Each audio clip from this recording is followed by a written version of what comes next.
Paz seja convosco. Amém. Nós tivemos o primeiro período falando sobre a misericórdia de Deus, um tema tão, assim, amoroso, né? Um tema tão carinhoso que eu sei que acalentou o seu coração. Trouxe teu coração, assim, as lágrimas, entendeu? Sentindo como é que é o que Jesus usava? O óleo de mirra, hein? Você sentiu aquele cheiro de mirra da manifestação do amor de Deus, né? A você. Agora nós vamos acabar um tema um pouco mais duro, né? Já que você está com o seu couro amaciado pela palavra. Couro. Abacuque. Abacuque. A gente tem que ser alguma coisa, né? Abacuque. Vamos lá? Vamos ler um trecho de Abacuque?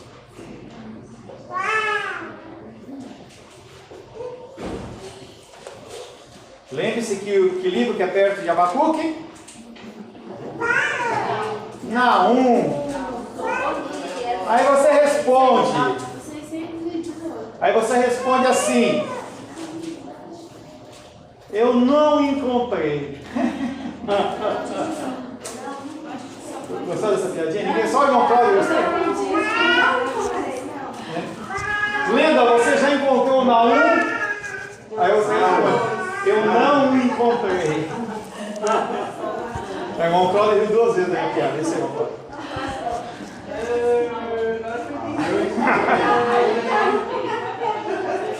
Essa hora minha filha olha para mim e fala assim: pai, como você é sem noção?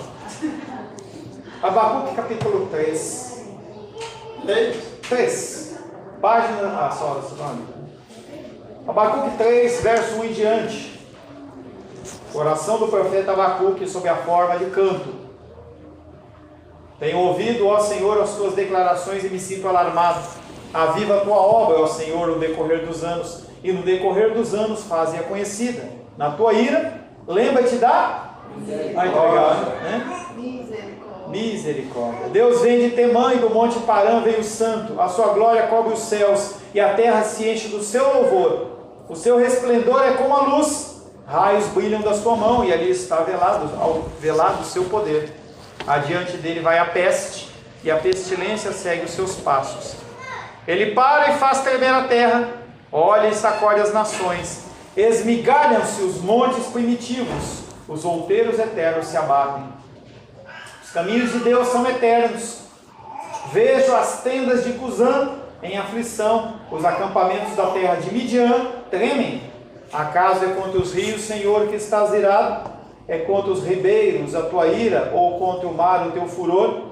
Já que andas montado nos teus cavalos, nos teus carros de vitória, tiras a descoberta o teu arco, e farta está a tua aljava de flechas. Tu fendes a terra com rios, os montes te veem e se contorcem, passam torrentes de água. As profundezas do mar fazem ouvir a sua voz e levantam bem alto as suas mãos.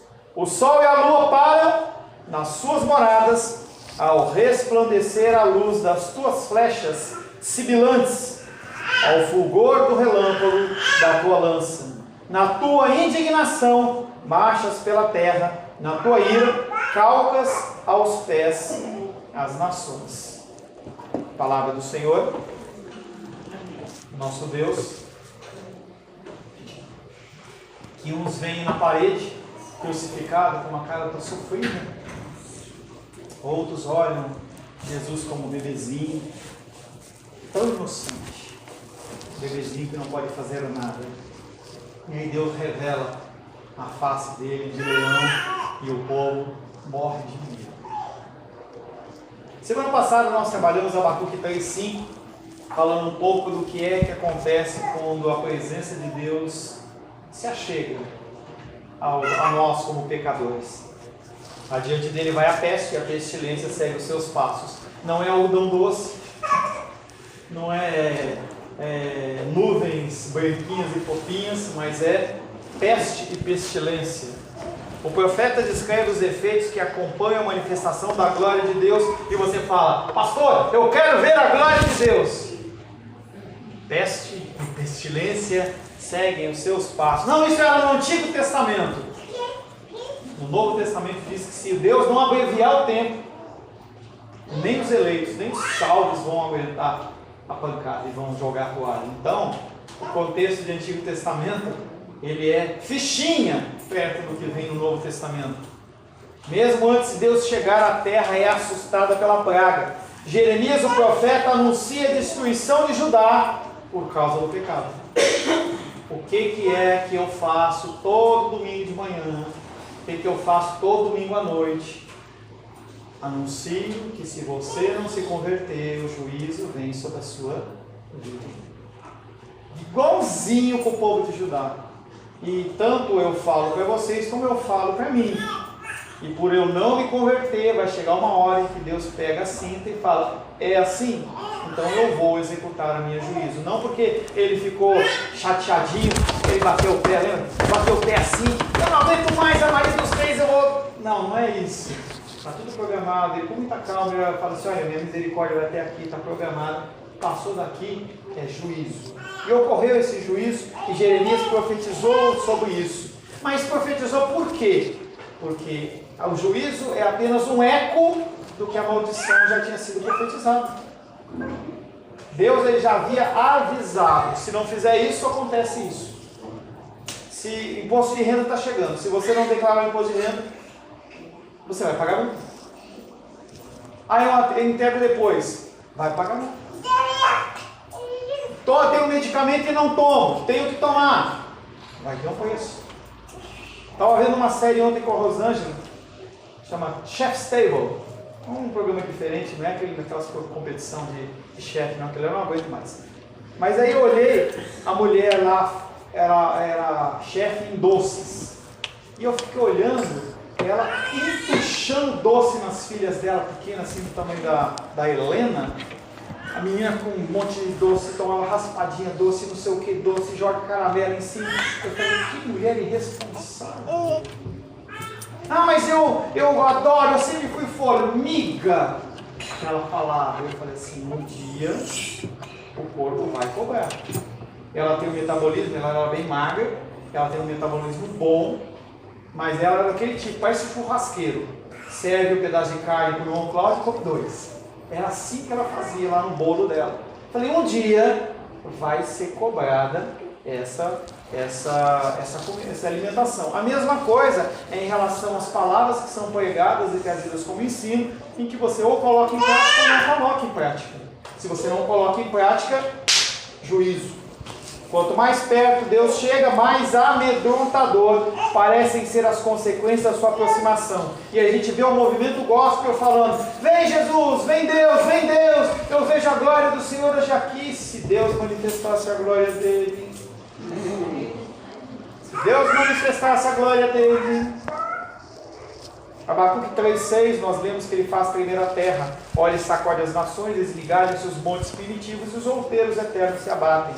Os caminhos de Deus são eternos. Nós falamos na semana passada sobre a ação de temor desses objetos inanimados, que tem muito a ver com a misericórdia. Esses montes que a terra foi criada, não haver só águas, aí a palavra diz que houveram a apresentação da terra seca, que são esses outeiros eternos que sempre existiram e nunca se abalaram, em que nada pode movê-los, mas que na presença de Deus eles tremem. Isaías capítulo 6, acho que fala que os batentes da porta da casa do Senhor tremem. Só na presença dele, os objetos inanimados conseguem reconhecer a presença do Altíssimo e tremem. E nós que nos dizemos filhos e filhas de Deus, conseguimos tratar as coisas do Senhor com irreverência. Nós só conseguimos manter em relação a Deus temor. Tremor é respeito. Você saber que você está. Minha filha ontem falou assim para minha mãe, para minha esposa: mamãe, posso ir amanhã na igreja de short? Está muito calor. Não é questão de ser ritualista, nem trabalhar com ordens e costumes. Eu falei, não, porque nós temos que ir na casa do Senhor. Se você fosse na escola, se fosse num tribunal, se você iria desse jeito? Não. Por que você vai na casa de Deus? Nos outros lugares não tem calor, ela entendeu. Graças a Deus. Nós lemos finalmente na semana passada, Abacuque 3,7.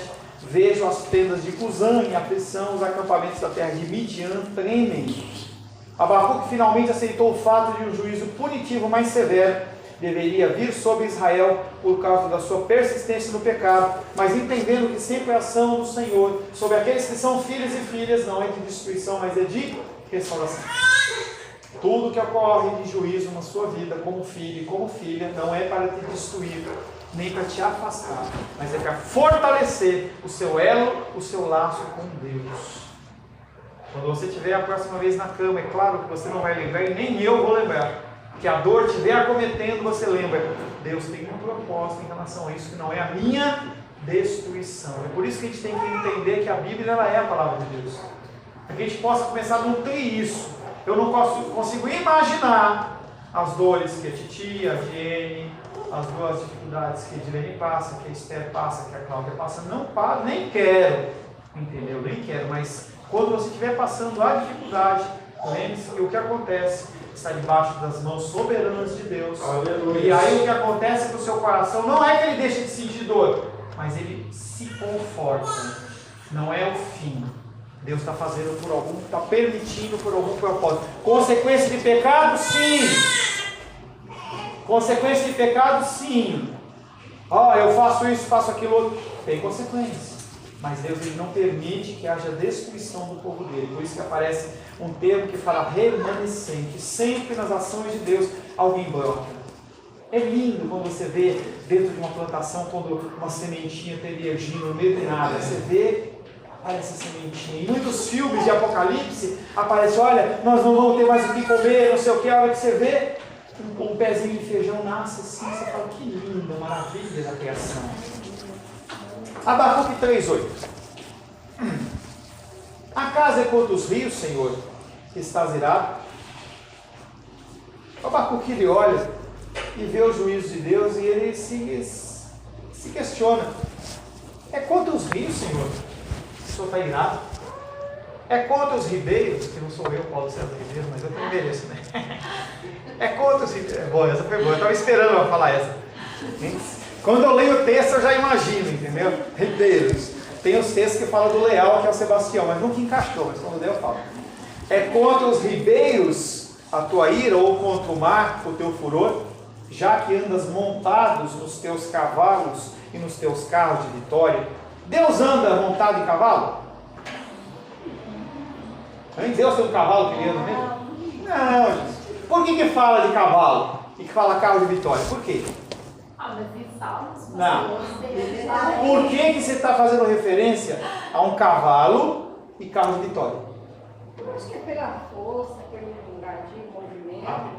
Entenda que a palavra de Deus tem um cunho de ensino, é pedagógico. Na época de Abacuque, quais eram as forças militares mais fortes?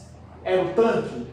Era o avião? Não era, era o quê? Cavalo e o carro. Tanto que, acho que é Jeremias que fala assim, uns confiam, é Jeremias? Josué? Uns confiam e outros, é a mesma coisa. Então, quando Abacuque está trazendo a profecia ou a palavra, ele está falando sobre o poderio militar. E para que as pessoas mais sem conhecimento entendam, o que ele fala? Ele fala sobre carro, fala sobre cavalo. Para entender, poderio. É poderio bélico, força. Tá? Então, os salmos é figurativo também, né? Que fala assim que ele monta nas asas do vento. Deus monta nas asas do vento? Deus é o que, Denise? É material ou espiritual? Como é que ele pode montar algo? Se estivesse referindo à figura de Deus Pai, é figurado. Se você estiver falando, por exemplo, de Deus Filho, pode ser real. A figura de Apocalipse aparece ele montado sobre um cavalo branco. Entendeu? Essa é uma cena que a gente não consegue, eu pelo menos não tenho essa demonstração de ver se é algo que é natural ou se é apenas espiritual. Mas a palavra de Deus diz que os exércitos celestiais eles vão vir para combater as forças do mal. Então pode ser algo literal? Pode. Não sei se tem cavalo, se não tem cavalo, não sei. Tá? Porque o profeta prevê as manifestações da glória de Deus por meio dos seus efeitos sobre o rio e o mar. Carro e cavalo, tudo bem, mas por que ele está falando sobre rio e mar? O que tem a ver? A referência aos rios e ao mar constrói uma montagem de livramentos passados para descrever a ação de Deus no futuro. Um rio frequentemente serve como fronteira territorial, amém? Dois atos importantes que ocorreram envolvendo um rio e um mar do povo de Israel, Mar Vermelho e Rio Jordão. Ele está trazendo à memória das pessoas a ação desse Deus que é destruidor, mas que age em benefício do seu povo. Ele está trazendo de alguma maneira um conforto. Ele não está questionando Deus. Ele está apresentando toda uma figura de linguagem para que aquelas pessoas entendam o que está acontecendo. Então, nesse questionamento aqui do rio, será que pode entrar esse pensamento que as tragédias climáticas que acontecem no mundo não é Deus contra a natureza, mas a questão é Deus e o homem, e aí acaba Deus usando a natureza para punir o homem. Tá, você tem um raciocínio que você falou e eu concordo com você, tá? Mas eu não tenho ligação com esse texto. Esse rio e esse mar não tem a ver com o que você está falando. A manifestação da ira de Deus através dos elementos naturais, ela existe. Então, quando a natureza geme, ela está gemendo também porque ela é utilizada como um objeto de juízo. É um gemido que a gente não consegue entender por ser um ser inanimado, tá? Mas é uma figura de linguagem que a Bíblia apresenta como a natureza gemendo. Então eu concordo plenamente com o que você falou. A manifestação do meu pecado e do seu pecado gera o quê? O juízo de Deus. Então a gente vê que as manifestações de terremotos e coisas e tudo mais, muitas vezes não tem como afirmar, porque eu não tenho contato direto com Deus dessa forma. Ah, Deus, aquele terremoto ali foi eu. Não foi. Não dá para saber. Tá? Mas o que acontece é o exercício do juízo de Deus ocorre também através das manifestações naturais. Voltando, a referência aos rios e ao mar constrói uma montagem de livramentos passados para descrever a ação de Deus no futuro. Um rio frequentemente serve como fronteira territorial. Portanto, ferir os rios pressupõe movimentos na direção da posse mais plena das promessas de Deus. Ferir os rios. Se o rio estabelece fronteiras, ele está falando sobre o povo de Brasília e o povo de Goiás. O povo de Goiás e o povo de Minas. Tá? Me fugiu o mapa geográfico. Tá? Agora eu pergunto, se Deus está vindo executar o juízo dele, a primeira coisa que ele está mostrando é que quem manda é ele. A terra tem dono? Não, dono, digo, nós, entendeu? Nós almejamos a casa própria, ou bem, entenda que desde os primórdios de Gênesis, não foi estabelecido o princípio da propriedade privada, isso é coisa do homem. O que Deus está falando, e o profeta está afirmando é, Deus ele elimina essas fronteiras, não tem mais, ele age sobre tudo, ele manda em tudo. Então o rio para ele, como ele mostrou para o ser humano, tanto no Rio Jordão, como mostrou também no Mar Vermelho, para ele isso não é limitação nenhuma. A terra toda é dele. A terra toda é dele. O Senhor atingiu o Mar Vermelho e atingiu o Rio Jordão. Em cada caso, ele fizeram o seu povo chegar mais perto da plena promessa das promessas relativas à terra. Apesar de haver os limitadores, que são rios e mares, Deus, ele estabelece a posse. Tanto que quando a tribo de Levi, ela entra junto na terra prometida, ela não tinha terra, porque a porção dela era quem? Era Deus. Você é parte de que tribo? A palavra de Deus diz que você é o que? Sacerdócio? O que você precisa de? Hã? Nós não temos posse nessa terra. Por que nós queremos casa própria? Por que nós queremos toda essa sorte de bens? Por que a gente está preocupado com a aposentadoria? É social, nós temos que agir sim, mas esse desespero Você entende que quando você começa a fechar o contexto da palavra de Deus em torno da sua vida, as coisas que acontecem no dia a dia perdem o efeito, perdem o sentido? Em que as pessoas estão tirando o cabelo da cabeça se a aposentadoria era com 65. Eu vi um vídeo da Dilma, eu acho que foi em inglês, ela falando que a aposentadoria devia ser 90 para as mulheres e 95 para os homens. Era um engano dela, essa maluquice dela lá. Mas é motivo para a gente ficar desesperado? Será que o Deus ao quem nós servimos, Ele não cuida de nós? E aí as pessoas elas ficam tão preocupadas que elas desenvolvem doenças, síndromes e transtornos, porque elas não conseguem saber se elas confiam em Deus ou se confiam no homem.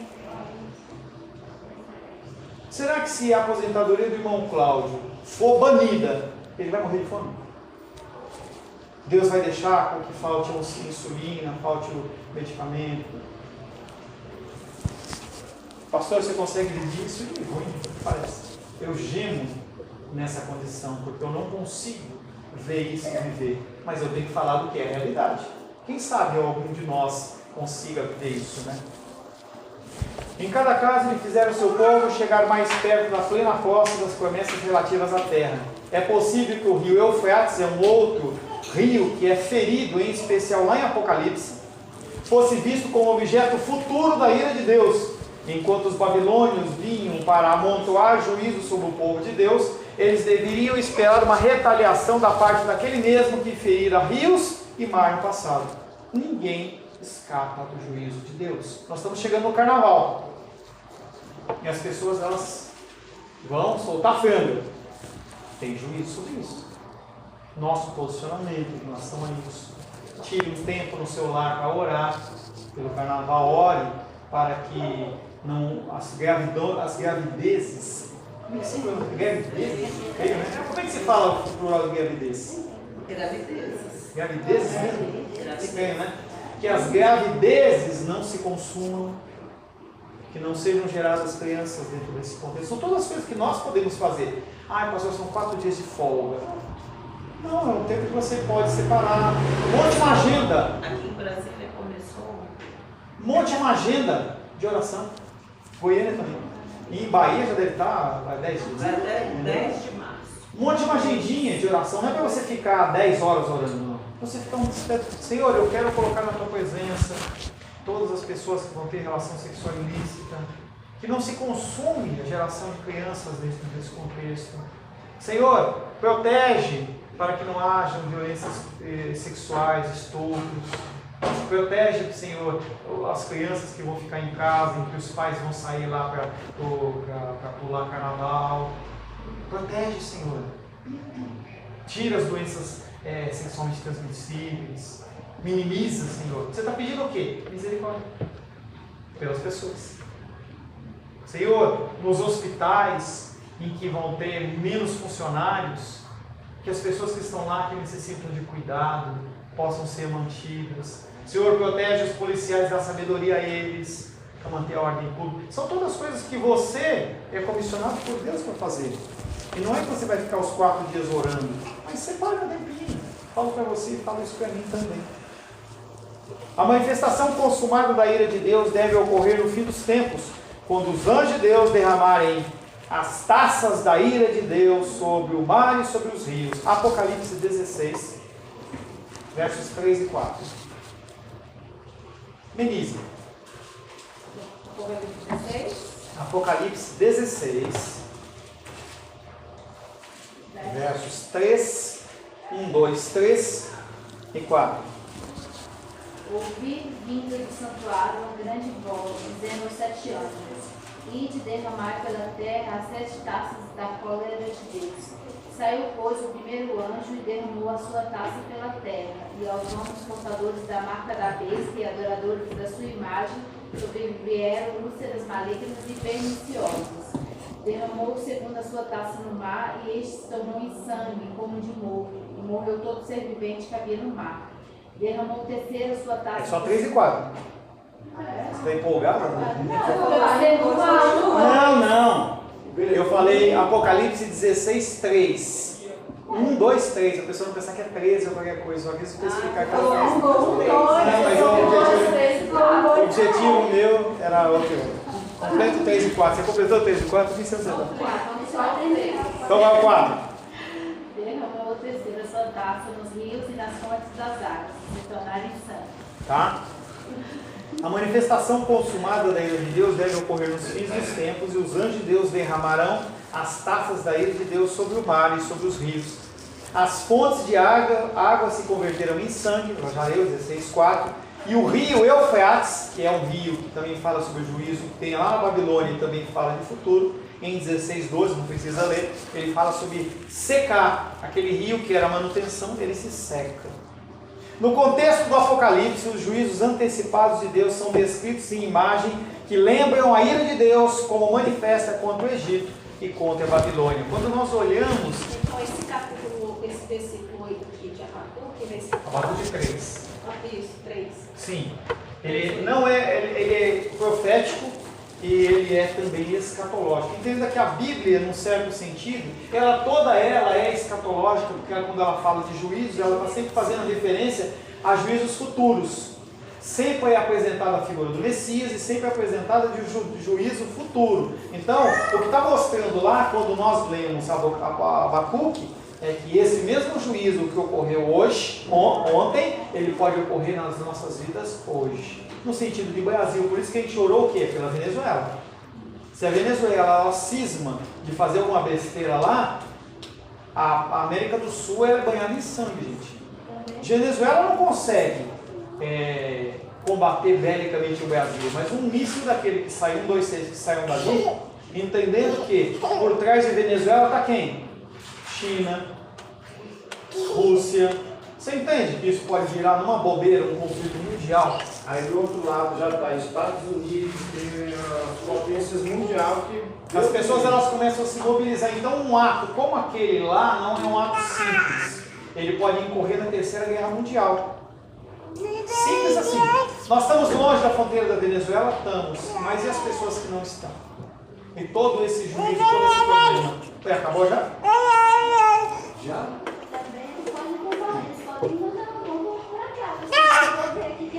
Lembre como sofre os Estados Unidos com a manifestação de atitudes guerrilheiras.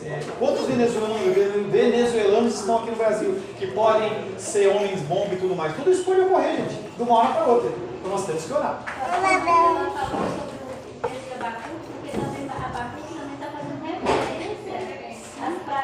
Sim. Ele fala do passado e fala do futuro. Todo o contexto da palavra de Deus ela pode ser atualizada no sentido da aplicação na nossa vida. Tá? No contexto de Apocalipse, como eu já falei, de qualquer modo, o livro de Apocalipse descreve as mesmas intervenções de juízo encontradas nas previsões proféticas de Abacuque. Os atos redentores de Deus no passado fornecem a base para uma expectativa com respeito ao futuro. Por que nós estudamos história? Para saber o que aconteceu e as ações dos seres humanos, que consequências tiveram. Se você for estudar um pouco, por exemplo, sobre peste negra, outras pestes que ocorreram aí, que dizimaram 1/3 da população, e assim, se a gente bobeia com alguma coisa desse tipo, algum surto de alguma coisa desse tipo, o que acontece? Isso pode desencadear uma grande pandemia. Tá? Pandemia, tem epidemia, que é local, e pandemia, ela transcende estados, países, entendeu? Aqueles filmes que a gente vê nos Estados Unidos, aquela coisinha vermelha construindo aquilo lá. Interessante é o fato de que Abacuque agora funde as imagens, juízo e salvação em sua antecipação do futuro. Ele não fala só de devastação, mas quando ele fala do remanescente, ele está falando do quê? Salvação. O juízo, ele tem a ver com salvação. A ação de Deus, com rigor na minha vida e na sua vida, traz no seu coração, de filho e filha, quebrantamento, e não ódio. Ele não gera em você ódio, ele gera em você submissão, por causa do Espírito Santo que age na sua vida. E aqueles que não são de Deus, ódio, ira. Tanto que em Apocalipse fala que as pessoas vão passar por aquelas pragas e elas vão olhar para os céus e vão falar assim: maldito Deus! E vão querer morrer, e a morte, ó, foge deles. Embora seja o próprio Israel o principal objeto do juízo iminente de Deus, o profeta reconquistou seu equilíbrio e entendeu que mesmo neste evento terrível, o Senhor estaria prosseguindo com o seu propósito de redenção. Deus cavalga seus cavalos e seus carros para a salvação. Essa imagem de Deus cavalgando como um guerreiro poderoso em carros para a conquista do inimigo aparece regularmente nas tradições de Israel. Eu já falei uma passagem, não vou ler outras, mas posso apenas citar para você. Deuteronômio 33, 26, Isaías 66, 15, Jeremias 4, 13 e aquela que a Melissa falou de Salmos. Cita o quê? Deus ele em cima de cavalos, mostrando que é poderio bélico. As aulas acabaram mais cedo hoje. À medida que Abacuque encara as devastações de um exército estrangeiro, ele descreve a maior ira e o maior poder encontrados nos próprios carros e cavalos de salvação do Senhor. Nenhuma nação seria capaz de resistir quando ele viesse executar a salvação do seu povo. Não tem nada que possa te afastar do amor. Glórias a Deus. A ação do juízo de Deus com a ação da salvação dele não decorre de ações políticas, sociais, nem de nenhuma sorte ou espécie. Pessoas vão se converter na maior miséria como na mais abastada prosperidade. Ação divina de Deus. Agora a fé ensinou a Abacuque que os propósitos da salvação divina avançaram exatamente através dos meandros dessas circunstâncias. As pessoas olham para a destruição e não conseguem ver Deus. Quando a coisa acontece na sua vida, você perde um ente querido, sofre um revés, a pessoa olha para você e fala: onde está o seu Deus? Onde está o seu Deus? Por que seu Deus não agiu? Por que seu Deus não fez nada? O meu Deus continua sentado no alto e sublime trono, governando e regendo todas as coisas. É o que nós deveríamos falar, mas na melhor das hipóteses a gente consegue engolir o choro e não fala nada. Mas imagina quando você conseguir falar isso. Você acha que pequenas gripes e dificuldades elas vão te abater e abalar? E se você responde uma resposta como essa, quando a pessoa estiver passando dificuldade, você acha que ela vai procurar quem para pedir consolo? O Pai de Santo ou você, que mostrou firmeza e confiança no Deus soberano? De modo semelhante, Jesus Cristo alertou para o aumento da tribulação que iria afligir o seu próprio povo. A possibilidade de uma terceira guerra mundial é viável. É viável que daqui a um mês, 2 meses, nós estejamos orando. Você pode falar, está amarrado, e eu também espero que isso não aconteça. Quem está em idade militar hoje? Gabriel.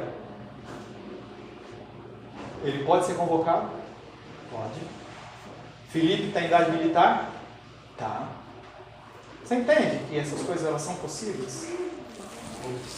Jesus Cristo alertou para o aumento da tribulação que iria afligir seu próprio povo. Não está falando do resto, está falando do povo de Deus. Na medida em que o fim dos tempos se aproximassem, e aí eu coloco a blusa branca para pedir a paz, vai ter mais paz? O governo do Bolsonaro vai resolver alguma coisa? O governo do Trump vai resolver alguma coisa? E se fosse o Haddad resolver alguma coisa? Não resolve nada. O curso, ele pode ser menos danoso ou mais danoso, mas isso depende pouco da caneta que o Bolsonaro usa para assinar. Depende muito mais do tempo que você demanda de oração por essas pessoas e por essas situações. Eu parei aqui e falei algumas situações, mas será que se você separar no seu dia 10, 20 minutos, se você analisar o contexto sociopolítico Brasil e mundo, será que você não consegue rascunhar alguns pedidos de oração? Que talvez o Senhor ele não mude o coração dele, mas que como o rei Ezequias, ele conceda mais 15 anos de prosperidade e vida de paz na nossa nação, porque você orou. Aí quando chega na quarta-feira na reunião de oração, você fica cansado e não vem na reunião de oração. Por que você está cansado? Nós nas quartas-feiras nós temos nos reunido aqui em 4, 5, 6, 7 pessoas para orar exatamente por esses temas.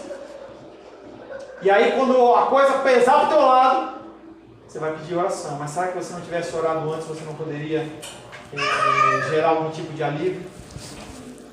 De modo semelhante, Jesus Cristo alertou para o aumento da tribulação que iria afligir seu próprio povo na medida em que os fins dos tempos se aproximassem. Essa semana passou pela internet uma notícia. A Igreja Universal do Reino de Deus, ela está tatuando a mão das pessoas. E aí a notícia é: será que isso é um símbolo da besta? Gente, você acha realmente que a ação punitiva de Deus, ou a ação maligna do diabo, vai passar por uma tatuagem na mão de alguém? Ou é algo de mover o teu coração, o coração das pessoas? Aquilo ali é uma atitude ridícula, nada a ver. Não coloca espiritualidade naquilo, porque não tem. É uma atitude de ignorância dos líderes, num jeito de marcar as suas ovelhas como se fosse gado, que é um jeito. Se você anda e você vê um A, você vai lá e fala assim: é do fulano, D, esse gado é da de N. E o que eles estão fazendo é isso, para que a pessoa, quando chegar na igreja com a tatuagem na mão, seja identificada como uma pessoa do universal, e que para tirar aquilo vai ser um tremendo problema, uma dificuldade. Essa é a ação. Não tem nada a ver com a marca da besta, não tem nada a ver com isso, gente. A gente tem que parar e começar a usar a nossa mente e começar a usar a nossa mente de uma maneira produtiva. Nós temos intelecto, nós temos raciocínio para agir acima dessas coisas e não ficar compartilhando besteira. Mesmo nessas circunstâncias de aumento de tribulação, eles devem ser encorajados a esperar a sua aparição nas nuvens, com relâmpagos, com o acompanhamento de exércitos dos céus. Mateus 24, 30, para a gente encerrar, eu que vou ler, tá? Aonde você tem que depositar a sua esperança? Correto? Mateus 24, 30, eu que vou ler. Você pode ter uma aposentadoria? Tenha. Pode ter um plano de saúde? Tenha. Votou no Bolsonaro e ele foi eleito? Ore para que ele seja um bom presidente. Orou contra, mas ele foi eleito? Ore a favor do povo brasileiro. Mas qual que é a sua esperança? A esperança sua tem que ser depositada no Altíssimo. Mateus 24, 30. Está aqui esse texto? Cadê 30? 29. Logo em seguida a tribulação daqueles dias, o sol escurecerá. É literal isso? O sol vai escurecer? É literal. Se o sol escurecer, o que acontece com a vida na Terra? Acaba. Simbólico, gente. Naquele dia a tribulação, logo em seguida a tribulação daqueles dias, o sol escurecerá, a lua não dará sua claridade, e as estrelas cairão do firmamento. As estrelas caem do firmamento, o que acontece com o planeta Terra? Destrói tudo. Só uma estrela já acabava. E os poderes, imagina uma estrela saindo do contexto de rotação e translação, o que acontece nesse universo todo? É tudo orquestrado para funcionar. E os poderes do céu serão abalados. Verso 30. Então aparecerá no céu o sinal do Filho do Homem. Todos os povos da terra se lamentarão e verão o Filho do Homem vindo sobre as nuvens do céu com poder e muita glória. Quem que vai se lamentar é você? Lógico que não é você. Você não vai se lamentar quando você vê, porque a hora que o Senhor se manifestar nas nuvens, você está do lado dele. Você não está nesse contexto. Aonde que você tem que estar depositando a sua fé? No Senhor. Pastor, eu não vou trabalhar. Não falei isso. Trabalhe, estude, se dedique. Mas saiba que a tua confiança, ela não está no natural, mas ela está no atemporal. Senhor, em nome de Jesus, queremos louvar e bendizer o teu santo nome, porque o Senhor, Pai, versículo após versículo, Pai, tem nos instruído e nos capacitado, Pai, a servir ao Senhor. Não é pela nossa vontade, não é pelo nosso desejo, não é pelo nosso querer, mas, Pai, nós pedimos a Ti que mais e mais o Senhor possa nos instruir, para que nós possamos ser guerreiros do Senhor, não apenas de boca, mas em espírito e em verdade. Te louvamos em nome de Jesus.